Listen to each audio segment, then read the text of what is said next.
Mr. Fuller, your comment on the sentencing today? We're certainly going to respect the sentence that the judge handed down.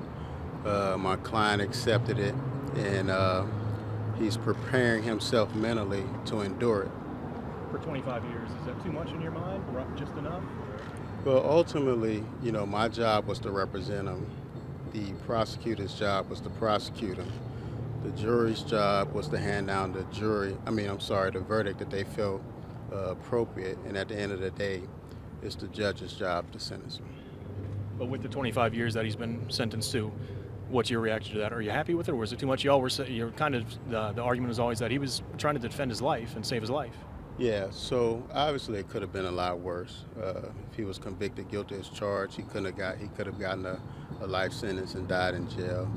If he was sentenced to 60 years, he probably could have died in jail, and at least with 25, he has an opportunity to be reunited with his family.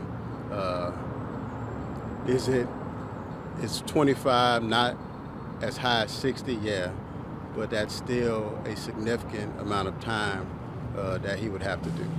Yeah, with the you had a motion for a retrial yesterday that the judge denied that. Can you talk a little bit about the thought process with that? Yeah, so legally, we all have duties as lawyers to zealously represent our clients and to take advantage, for lack of a better term, of every process available to every defendant. And whenever any lawyer loses a trial, I would hope that lawyer files a motion for a new trial, if for nothing else than to preserve the record for appeal if that particular defendant does take up an appeal. So it's more of a legal type of deal that I recommend every lawyer does whenever a guilty verdict is returned. John, did you get to talk to Cardell after the sentencing? What was his sentiment? How did he feel? What did he have to say? Well, as you had the opportunity to see, Cardell is a good person, is a humble person, and he loves his family. So post-sentence, the majority of his attention was directed towards his mother, his son, and his sister, and some of his friends that were there. The only conversation that we had, basically I told him I loved him, and I'd be talking to him soon, and that I was going to go outside and wait for his family in the hall. Was he happy with the 25? I didn't ask him, but I'm pretty sure the answer to that is no. What's next? Do y'all plan to appeal anymore? So you know that the state at this point is electing to go forward with the count that was severed. It's an aggravated assault count. So he has a trial date in late June for that, and he has an appeal attorney that is working or will work on his appeal. Do you plan on keep representing Mr. Hayes? I'm not going anywhere, so certainly I will be a part of all future legal proceedings, and I certainly will be here for the trial in June. Now that everything is over, what would you like to say about, I guess, summarizing everything that's happened? Even talk about the DA's office and their handling of this case? Yeah. There was a debate, for lack of a better term, of whether I would do the sentencing argument or whether Jay would do it. And though he said pretty much the same thing, I said there was one thing that I wrote that I want to emphasize, and that this whole ordeal is so different than 99% of the homicides that occur. You have a deceased victim who, by all accounts, was a popular player. You had two girls that testified for the state yesterday who really touched me because they talked about how much they loved the fact that he coached them.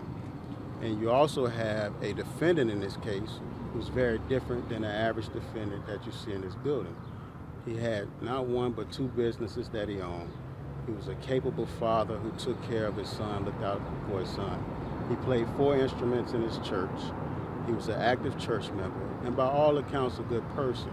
And what's terrible is, and I was thinking about this earlier, if Will and Cardell, let's say they sat down next to each other at a basketball game, the sad thing in hindsight is that they probably would have hit it off because they have in common that, you know, they both played football and they both played on the defensive line. And on that night in April of last year, an unfortunate set of circumstances led to us being where we are. We have two great families that are grieving. So that's my impression of the